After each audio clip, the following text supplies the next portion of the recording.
they entered our ballots without a Republican judge present. They deleted ballots. They re-entered ballots. They accessed our ballots electronically prior to Election Day. They printed the results. All of these things are illegal. Everything I just said is illegal. Now, Jennifer, do you have proof of this? Or is it like, yes. I mean, you have it solid? Wow. It's on the audit log. Wow. So, Yeah. yeah.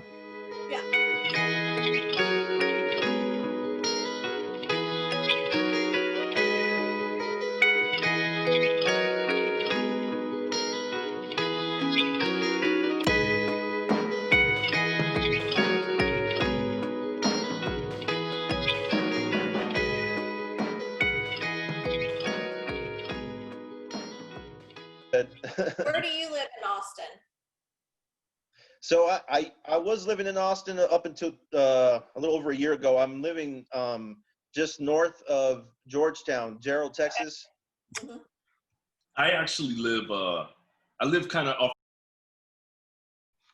off, like South First and Old Torf, you know? I grew up around that area. That was like that's where I grew up and was born and raised. I'm pretty familiar with South Austin because it's part of HD 47.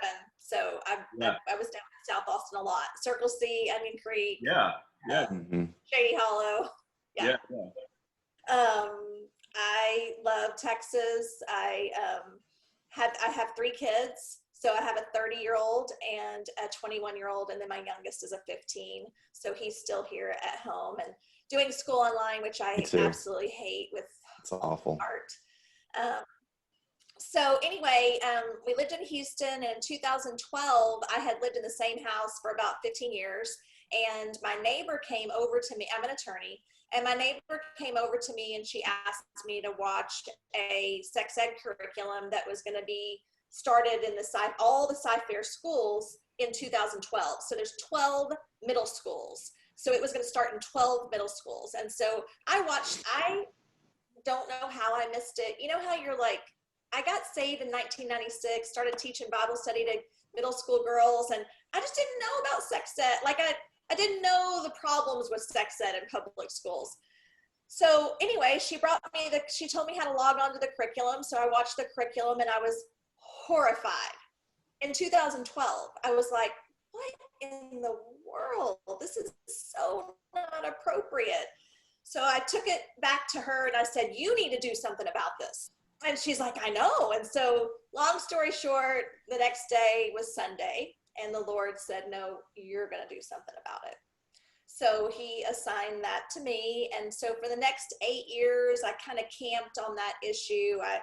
I went to the legislature. I spoke at board meetings. I helped parents file grievances. Like I made signs. I petitioned at conferences. Like I was all in. And in 2019, I actually wrote 3 bills that all got filed as just an activist, which is very uncommon. But I did it and got them all filed and kind of was pushing them through. There's a lot of steps that, as you might know, that have to do with filing bills. I had to get it through committee, and I had to get it through the House and get it through the Senate. And the longer I spent at the Texas Capitol, the less I felt represented. I couldn't understand why nobody cared that our public schools were sexualizing our children and confusing their gender, and nobody cared. It was just such a weird moment where I'm like, why doesn't anybody care? And so I decided to run. I don't believe this anymore. I believed that the reason that nobody cared was because good people, godly people, hadn't stepped up and run for office and gotten in there and been difference makers, right? We want to change the world. There wasn't anybody doing that. I was just very naive. And so I was like, I can do it. Like I have the time, I have the resources. A House district is not that big, really. I knew I could knock the doors and get to know the people, and I could make it happen. So I got on a kick where I was like, I'm going to run and I'm going to encourage people to run and I'm going to tell people, good people, we need to run and I'll help you get elected. Like I had these plans where I was going to help people do the paperwork and I was going to help people run for office. And I just knew that as the people, we could make a change. Sure. That's what I believed. Sure. So I did it. And so I worked really hard. I put $20,000 into my own campaign. I spent probably $50,000 or $60,000 of other people's money. I spent thousands of hours. I knocked 9,000 doors. I led in the primary and very much expected to win my runoff easily. Like I was telling people, I'm going to win by a landslide. I'm not going to win by a little bit. I'm going to win by a landslide. I just knew it. And so on election night, the early vote results came in 55-45, me losing 55-45. That was the percentages. And I was like, no way. There's just no way, like no way. And there were like 100 people at my house. And I was like, because everybody predicted that I was going to win. Mm-hmm. Even though the governor had spent $300,000 helping my Republican opponent beat me, I still knew I was going to win. And then there's 100 polling locations in Travis County. And so the first 59 polling locations came in, 55-45. And I was like, is that even mathematically possible? Like, I have an accounting degree, and I'm like, I just don't even think that's mathematically possible. And then at 1:30 in the morning, the remaining 41 precincts came in, 55-45. That didn't make sense. Like, not even a 0.5% change. And so I knew in my gut that something went wrong. I didn't know what. I just knew something wasn't right. And I remember sitting down and I remember saying to the Lord, I'm done. Like, I just don't care. Like, this is stupid. I'm done. And then I sat there and I was like, you know, I'm not done. I'm not done. So I called Laura Presley. I don't know if any of you guys have heard of her. She works on election integrity. I called her at 2 a.m. and I just was planning to leave her a message on election night. And she answered the phone.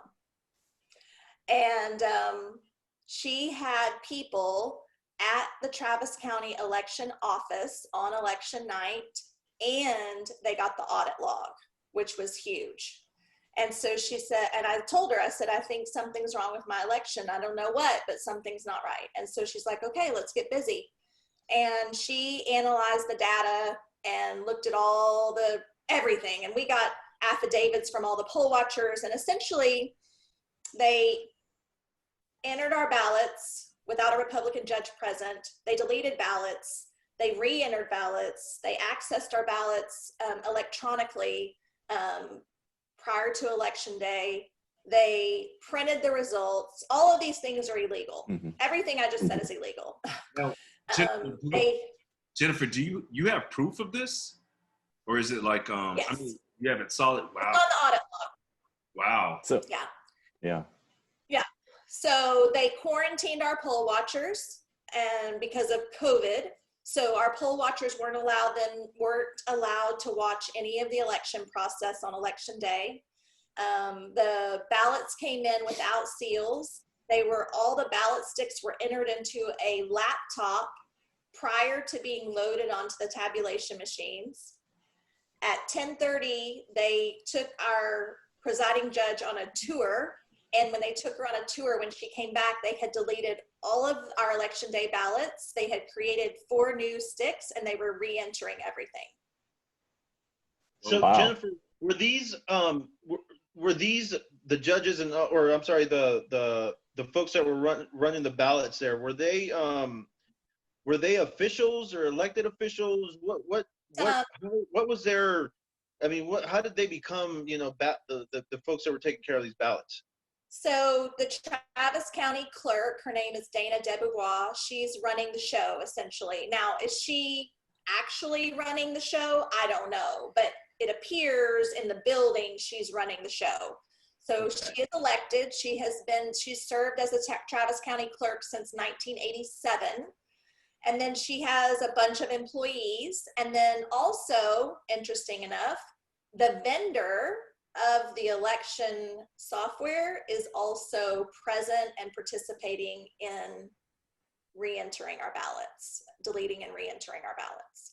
So it's a whole group of corrupt people. Yeah, that's pretty serious stuff. I mean, geez, that's. No, and I've been saying it, like, I'm just saying it like I'm telling you guys, and there's part of me that wants someone to file a slander lawsuit, or like accuse me of lying. Please accuse me of lying, so that we can go to court.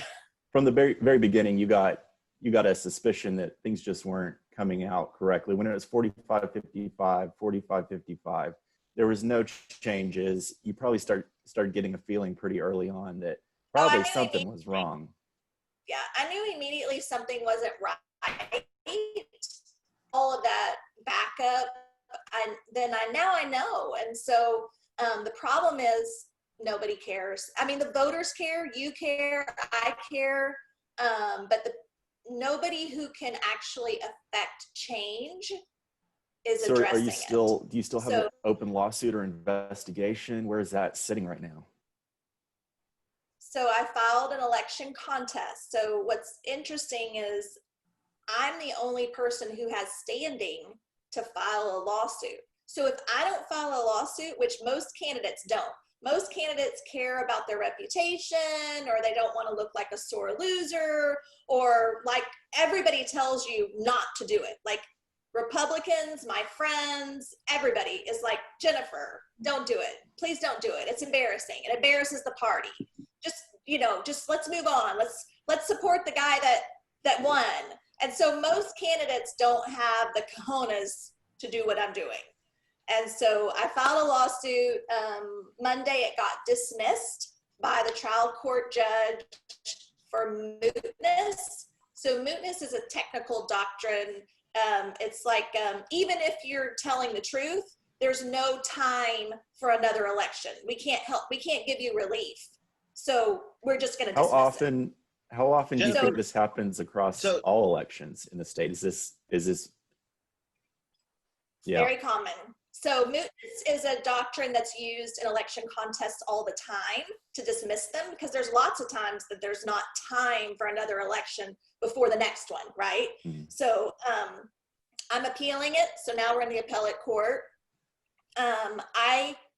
Laura has proof that this same shenanigans is going on in Dallas County and in Bexar County. And so I would allege that this is a widespread problem, not just in Texas. I mean, if what happened in Travis County is even remotely happening anywhere else in the country, which I'm assuming it is, I think in November, we're all gonna be very surprised.